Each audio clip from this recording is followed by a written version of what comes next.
සුබ දවසක් හැමෝටම. මම ලෑස්ති අද ඕගොල්ලොත් එක්ක අලුත් පරිච්ඡේදයක් ආරම්භ කරන්න. ඒ කියන්නේ මිනිස්සු කාලෙන් කාලෙට ඒ වගේම යම් අවස්ථාවල තීරණය කරනවනේ ජීවිතයේ අලුත් පරිච්ඡේදයක් ආරම්භ කරන්න ඕන කියලා. ඒ වගේ මම හිතනවා අද තමයි හොඳම දවස අලුත් පරිච්ඡේදයක් ඔයාලත් එක්ක ආරම්භ කරන්න. මම ලෑස්ති වර්තමාන සමාජයෙන් ඈත් වෙලා තියෙන කවිය කියන කලා මාධ්‍යත් එක්ක ඕගොල්ලොත් එක්ක සාකච්ඡාවක් ආරම්භ කරන්න. ඒ කියන්නේ මෙන්න මෙහෙම කතාවක්. සාමාන්‍යයෙන් අපේ සමාජයේ බහුතරයක් ආදරය නිසා පීඩා විඳිනවා. තවත් සමහරු ආදරය නිසා සන්තෝෂයෙන් ජීවත් වෙනවා. මම හිතුවා ඕක තමයි මාතෘකාව.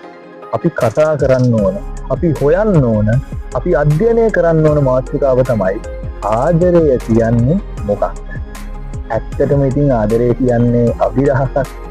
ආදරයට නිශ්චිත අර්ථකථනයක් නැහැනේ. ආදරය කියන්නේ මොකක්ද කියලා කාටවත් පැහැදිලි කරලා දෙන්න හරියටම කාටවත් බෑ. ඔබටවත් මටවත් බෑ. හැබැයි අපිට ආදරය කියන්නේ මොන වගේ දෙයක්ද කියලා හොයාගෙන යන්න අවස්ථාව තියෙනවා. ඒ නිසා මිනිස්සු නාට්‍ය ලියනවා, ඒ වගේම චිත්‍රපට ලියනවා, ඒ වගේම චිත්‍රපට හදනවා. ඊට පස්සේ මිනිස්සු කවි ලියනවා, ගීත ලියනවා, චිත්‍ර අඳිනවා. මිනිස්සු ඉතින් මේ හැම දෙයක්ම ආදරයත් එක්ක තමයි අරගෙන යන්නේ. හැබැයි ආදරයට නිශ්චිත අර්ථකථනයක් නැහැ. මම ලෑස්ති අද දවසේ පළවෙනියටම කතා කරන කවිය. ඉතින් හාහා පුරා කියලා අපි ආරම්භ කරපු පරිච්ඡේදනේ මේක අද. අද තමයි අපේ පරිච්ඡේදය ආරම්භක දවස. මම හිතුවා මම ලිව්ව කවියකින්ම ඕගොල්ලොත් එක්ක ආරම්භය ලබා ගන්න. මේ කවිය මම කවිය කරලා කියන්නම්කෝ. එහෙම තමයි මේ කවිය තියෙන්නේ. මේ කවිය මාතෘකාව මතකද? මතකද හවසක පොද වැස්සක ඊතල විඳ රෝද දෙකක් උඩ නුඹ මා ගිය දුර. මා හැර යන බව නිකමට කීවද පොද වැස්සත් කීවෙම ඒ ගැන.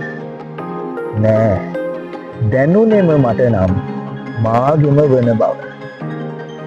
ඊළඟට නුඹ මා ගිය දුර තනිවම යන විට පොද වැස්සක් වැටුණා හිමිහිට. හරි නේද මා කීවේ කියලා ඇහුවේ පොද වැස්සද. ඉතින් මේ කවිය හැටියට හරි ආදරයෙන් හිටපු ආදරණීය ජෝඩුවක් බයික් එකක පොද වැස්සක අවස් වෙලාවක හරි ආදරෙන් යනවා. හරි ලස්සන මොහොතක්නේ. හැබැයි මේ වැස්ස නිකන් හිමීට අහලා තියෙනවා මේ ආදරවන්තයාගෙන්. කවදා හරි දවසක ඔයාව දාලා මෙයා යනවා කියලා. හැබැයි මේ ආදරවන්තයා කියනවා නෑ එහෙම වෙන්නේ නෑ. මෙයා මගේ මාත් එක්ක මෙයා ඉන්නවා. හැබැයි කාලයත් එක්ක මේ ආදරවන්ති මෙයාව දාලා ගියාට පස්සේ මෙයා ආපහු යනවා පාරේ යද්දී අර වගේම පොද වැස්සක් වැටෙනවා. ඒ වගේම පොද වැස්සක් වැටුණට පස්සේ ආයේ වැස්ස හිමීට අහන්න පටන් ගන්නවා. මං එදා කියපු දේ හරි නේද? ඉතින් වැස්ස එහෙම අර තරුණයාගෙන් අහනවා කියන එක තමයි කියන්නේ. වැස්ස වුණත් කියන දේ පිළිගන්න.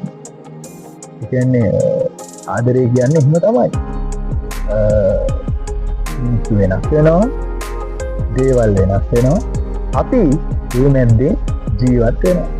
ඉතින් අද දවසේ ඔන්න ඕක තමයි ඕගොල්ලොත් එක්ක සාකච්ඡා කරපු සහ ඕගොල්ලොත් එක්ක මම මේ කවිය කියන මාතෘකාවෙන් ආරම්භ කරපු කවිය. ඒ නිසා අපි ආයෙ දවසක තවත් කවියොන්ගේ විවිධයන්ගේ ලස්සන කවි ටිකක් අරගෙන හමු වෙනවා.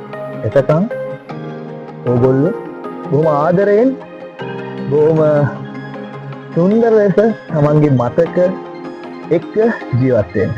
හැමෝටම සුබ දවසක්. ජය වේවා.